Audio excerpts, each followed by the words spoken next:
ولقد قال لهم هارون من قبل يا قوم إنما فتنتم به وإن ربكم الرحمن فاتبعوني وأطيعوا أمري.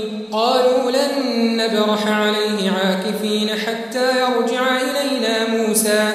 قال يا هارون ما منعك إذ رأيتهم ضلوا ألا تتبعني أفعصيت أمري؟ قال يا ابن أم لا تأخذ بلحيتي ولا برأسي إني خشيت أن تقول فرقت بين بني إسرائيل ولم ترقب قولي. قال فما خطبك يا سامري؟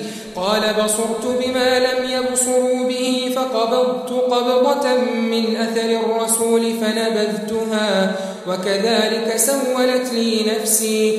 قال فاذهب فإن لك في الحياة أن تقول لا مساس وإن لك موعدا لن تخلفه وانظر إلى إلهك الذي ظلت عليه عاكفا لنحرقنه ثم لننسفنه في اليم نسفا. إنما إلهكم الله الذي لا إله إلا هو وسع كل شيء علما.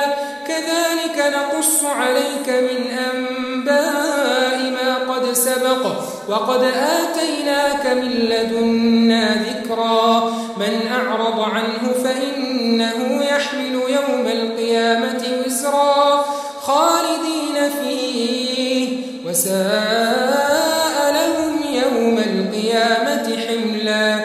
يوم ينفخ في الصور ونحشر المجرمين يومئذ زرقا يتخافتون بينهم إن لبثتم إلا عشرا نحن أعلم بما يقولون إذ يقول أمثلهم طريقة إن لبثتم إلا